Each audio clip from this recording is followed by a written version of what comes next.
Welcome to today's Hello PEI podcast. Today I am excited to have a very special guest joining us, a man who has navigated Shark Tanks his entire career as the former CEO of the Ontario Real Estate Association, as the past leader of the Ontario Conservative Party, and as a talk radio host in this country's largest market.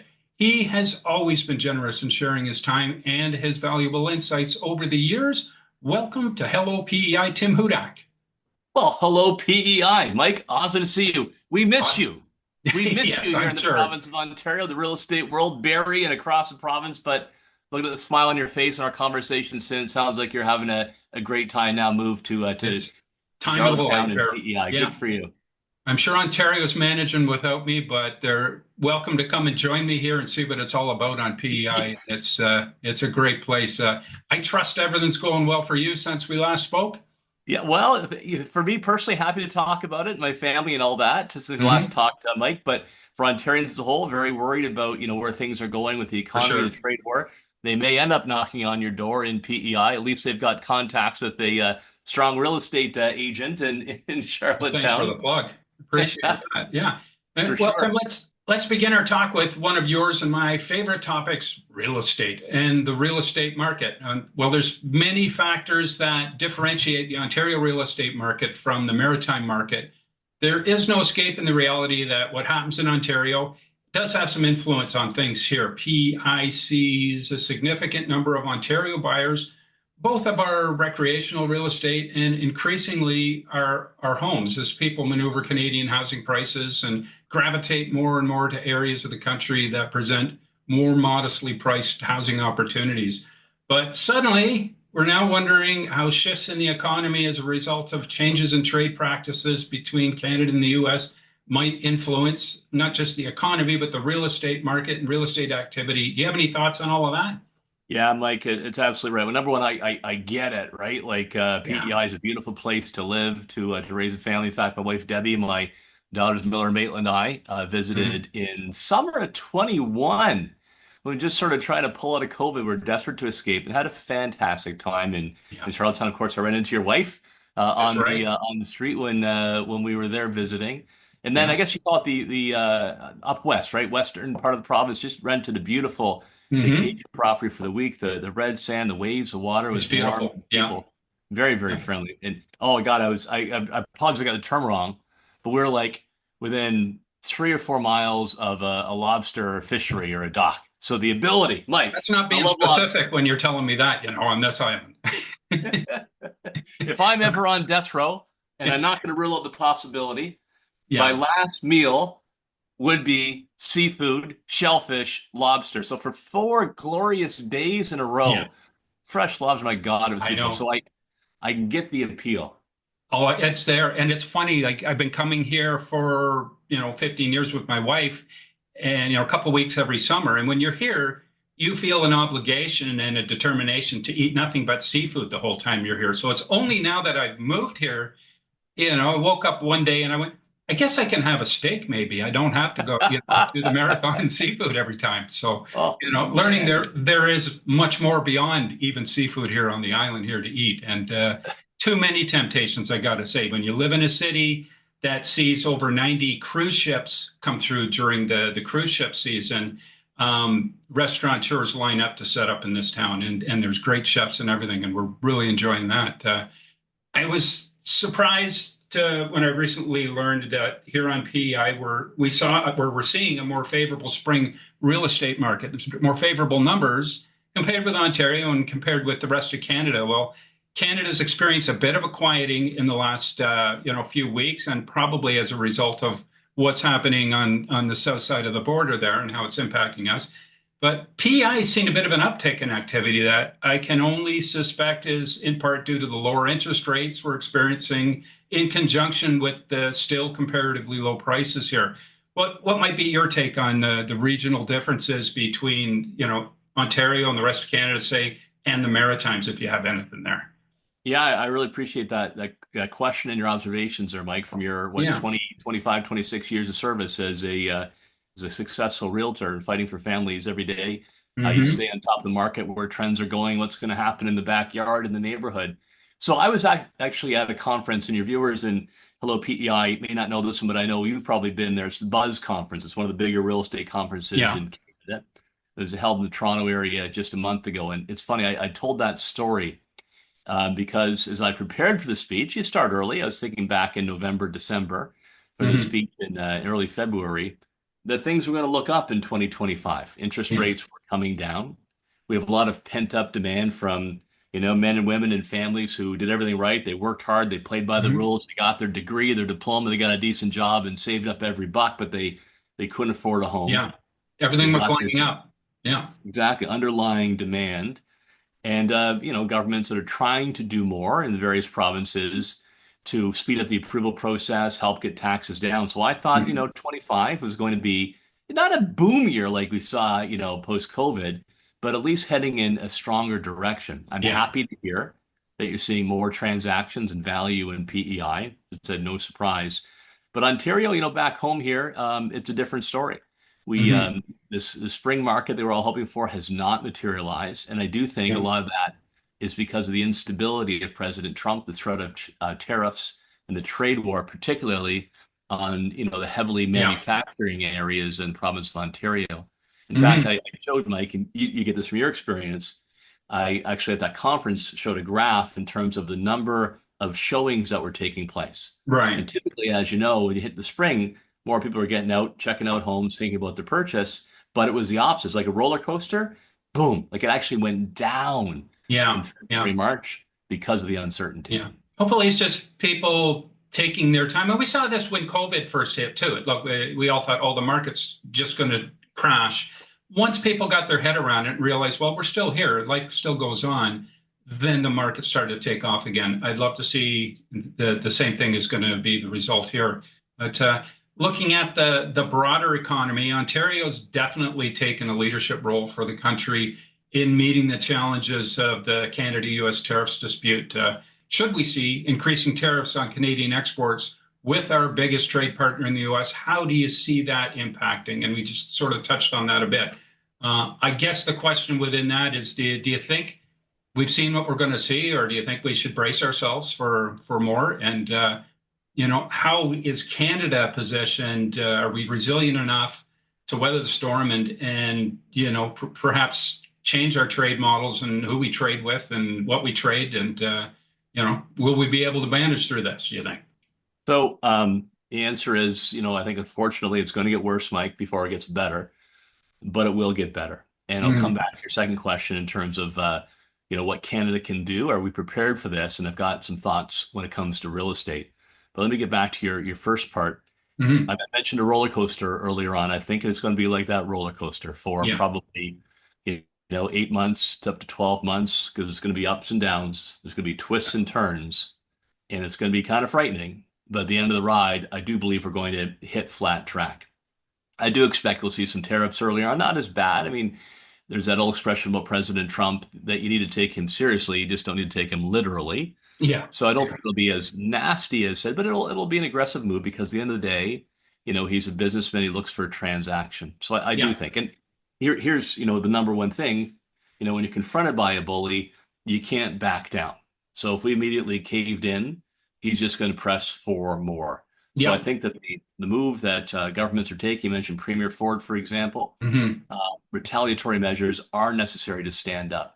I Yeah. don't think the Americans are going to talk to the president or their leaders until they start seeing some of the impact of the tariff war, lost jobs, higher prices, higher electricity or oil or gas.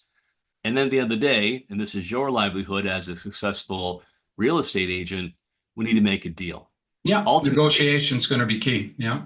exactly. Ultimately, I think we can make a deal that will be good for Canadians and Americans alike and make North America a stronger place. I remain, despite this crazy world we're in, I remain an optimist, Mike. Yeah. How close do you think we are to seeing maybe some of our, especially in Ontario, where the bulk of the Canadian Ottawa industry is, Windsor, Oakville, Oshawa, Barrie, Alliston. Um, do you think those major players there are solid? They're in for the long haul through this, or do you think there's a chance they may pull up and head south, through this whole tariff thing if it continues on? You know, I after I left the Ontario Real Estate Association, the body representing Ontario's almost 100,000 realtors after 7.5 years, loved it. Mike, it was great working with you. Leaders like yourself, you really gave back to the profession and the community. Well, Decided good. it was time for me to move on. So now at Council Public Affairs, it's a public affairs Hmm. company, outstanding company that's in Ontario and all the Western provinces, not in the East yet.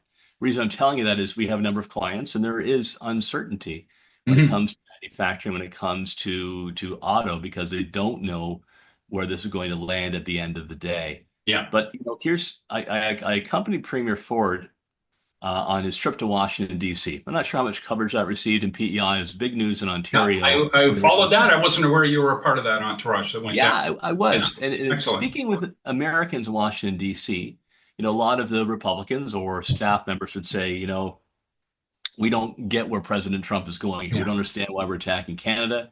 We should turn our collective trade guns on China. We don't Hmm. quite get what he's after, but they weren't willing to stand up. They were afraid of being primaried, and that means, losing their seat potentially. Yeah. Exactly. And then, secondly, they'd say things like, "We got to find a deal to put on the table, a compromise." To his credit, Premier Ford talked about this. He talked about Yeah. how we could, lower the red tape burden on both sides of the border to make things more affordable for families, invest in our energy infrastructure, pipelines for oil and gas, so we could, power our economies much more affordably, a stronger mutual defense, and an immigration system that, will welcome talent Yeah. to Canada and the States like it always has, but keeps the bad guys out who actually want to, Hmm. cause destruction in our communities.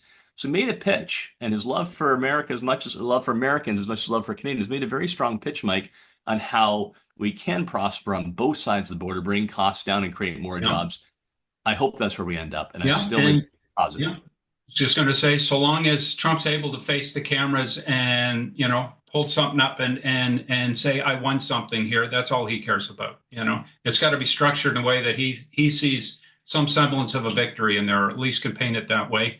And He's that's, got tactful negotiation. It's just, let's talk a bit about your current venture. Let's get into a Sure. more positive realm here. You're now a consultant on advocacy and leadership, something you've had a lifetime of personal experience in, and certainly something increasingly important in our fluctuating Canadian political climate. Tell us a little bit about what you're up to these days. Yeah, well, sure. For those hello PEI that may never heard of this Hudak fella, I was 21 years in provincial politics from the Niagara region. I will say that 21 years, Mike, is a longer sentence than they give you for Hmm. second degree murder. So I served my time. Yeah, I there you got go. out for good behavior. Yeah. I was leader of the Ontario PC party in the election Hmm. before Ford. I didn't win. Kathleen Wynne did, but Doug Ford won after that. And when I left politics, I still wanted to be involved in some mission that was really inspiring, that was, mattered to everyday Canadians. And I Hmm. really enjoyed working with the real estate world. In fact, during my time in politics, I was the minister responsible for regulating the real estate sector. Yep. So I worked closely with realtors. And I always had as part of my plan, a strong drive to help create more Canadian homeowners. Just that Hmm. value, great Canadian value of homeownership that strengthens communities and neighborhoods. Yeah. So when I had a chance to become CEO of the Ontario Real Estate Association, I leapt at it, retired from politics, and got to work with folks like you to get more homes built that average people can afford, help get taxes down, and to build stronger middle class by making sure more people get a great place to call home. And you and I Hmm. work together on this too, raising the bar when it comes to professional standards to make Yep. sure that realtor at your side has the highest standards and best education. Hmm. And if they mess up, a disciplinary body to be leaders in North America. Hmm.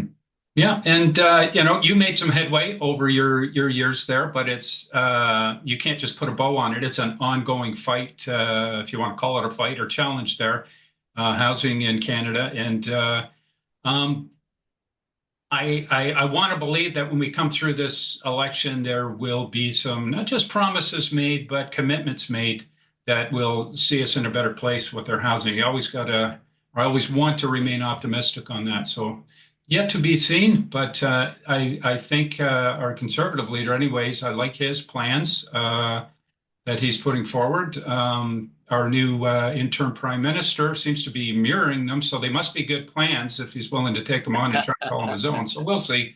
But Yeah, well, I'll add to that. So, I had 7.5 years at AREA and felt like we had accomplished a lot together, but it was time to move on. And I was offered a chance to be partner at Council Public Affairs, one of Hmm. Canada's leading public affairs companies. Yes. And so we work with various clients, and including in the housing sector. And I think you're right, Mike, that real estate has a chance to be a buoy in this storm.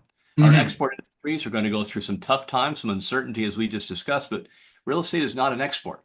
And Yeah. what it may be impacted to an extent by tariffs, not like manufacturing. So I think Yeah. now is the time for politicians, whether in PEI, Ontario, or nationally, as you just described in this election campaign, to say homeownership can be that economic buoy that keeps our head above Hmm. water during these Hmm. tough times. So getting rid of the GST or the HST in building new homes to bring taxes down, getting Yeah. development charges down, giving incentive to first-time home buyers to get into the market. And what I Hmm. like about Pierre Poilievre's plan is it's carrot and sticks. So Yes. you set goals for Incentivizing municipalities. municipalities. Yeah. You got it exactly. If they hit their target, they get rewarded with the new arena, the new Hmm. highway, the bridge. But if they Yeah. don't, Mike, you've Yeah. got Well, to actually then take action. that's where it lies, and I think we're safe to say our best days are still ahead of us here as a country here, and politics and corporate management have certainly prepared you for your current role. Additionally, you and your wife Deborah, you're no strangers to talk radio, each with shows on CFRB in Toronto. Deborah's still got an afternoon show. I try to tune in when I remember to, and I enjoy listening to her. So I got to ask. It's just a cutesy question here. What's morning coffee table talk like in your household there with two seasoned radio professionals? Is it like the round table at CNN or?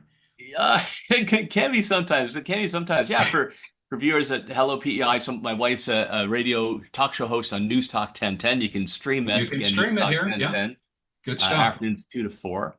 And so what's the morning like? Well, to let you in on a little bit, so well, I'm up usually pretty early, about 5:30, and just trying to get work out of the way. And Deb's similarly preparing for her show. So it's kind of like a library at first. It's quiet. We got the Hmm. coffee going. We're both reading through, and then we start talking about the issues. And then Deb will bounce off some show ideas. I'll suggest some, or I do some commentary as well. And Yeah. we agree most of the time, but sometimes we have some very spirited debates. Although when I ask my friends, Mike, they usually say Deb was right. Well, of course, yeah. But it's just, I mean, in all of this, you still manage time to wear the hat of dad, husband, and grill master. So I got to ask, how are your girls doing? I mean, I remember when they were like just tiny little things. How old are your girls now? Oh, thanks for asking, for sure. Well, yeah, you remember Miller when she was just an infant when I was in Yeah, politics. She's now 17 and 17. heading, I I was know, thinking you might say 12. No, heading 17. off to Okay. college, heading off to college in the fall. She wants to be an early childhood educator. Wow, Very that's incredible. compassionate young woman, loves working with kids, especially kids with special needs. So she knows what she Yeah, wants to do. I'm proud of her. But I Mike, I'm bet. gonna miss her. Walking by the bedroom, be able to see her at night or first thing in the morning. I'll miss her when she's gone. And then Yeah. Maitland is the 11-year-old, and Hmm. she's a little basketball star. So quick thing on Maitland, she plays in a mixed basketball league, but it's 99% boys. But she Wow. holds her own. She runs them over. She blows by them to do a layup. So that makes this dad, who is a high school basketball player at best, super proud. Excellent. And I got to do a little plug there. Your youngest there is at the perfect age for an Anna Green Gables field trip. So, you have any plans to revisit PEI anytime in the future? Would love to. So of course, right? We did visit Yeah. Anne of Green Gables. It was when we were coming out of COVID. So Anne had a COVID Mhm. mask. She had a mask on, so it wasn't quite the same. But we had to do that back Yeah. in the day. Love to come back. We had a Yeah. fabulous time both in the cities and out on the countryside up west. Although I will say, when we crossed the Confederation Bridge, we did have to get swabbed. That's not still happening, is it? Oh no, no, that ended quite some time ago. But they just Otherwise, it they was did. perfect. But they won't be picking your pockets on the way out as of if the announcement today holds true. It's just been announced that the bridge tolls are going to be lifted. That's one thing you have to love about elections is the Easter eggs that are presented to us there, and that's one of them. We're going to have our bridge tolls after 30 years lifted. So Well, excited to that will see be that. a big. You got any final thoughts for our listeners here? I'll let you get back to your busy day there. Yeah, it'd certainly be a big relief to families there, right? From paying that toll Yeah, for sure. going across the bridge. So I'm happy to hear that commitment. Look, I'll part with three things. Number one, I do think that our cultural and economic bonds with the state are so strong that we will sustain. The roller Hmm. coaster will happen, With bumps, the people, but for people are sure. actually going to win, and hopefully get to a better place with maybe a stronger defense and more competition and choice within our own borders and a Hmm. better energy policy. Number two, one thing I always enjoyed in real estate is the best time to invest in real estate was yesterday. Then the Yeah. best time after that is probably today, and I'm happy to hear that things are looking good in Prince Edward Island. To Hmm. say we're not making any more of it, Mike. So my experience has been always a smart long-term investment. There's no place like home. And third, you should always look for a realtor who's going to fight for you, who knows the neighborhood, who's got experience in the business. This is the Yeah. biggest financial choice that many of us will ever make Yeah. in our lives. Don't leave money on the table. Work with a strong professional real estate agent like Well, you. those are sound words. I appreciate that. Thank you very much, Tim. And thanks for doing the show today, Tim. I'm Mike Montague, and thank you for tuning in. I'm with Remax Charlottetown. Thanks for listening to Hello PEI, and we can't wait to do it again.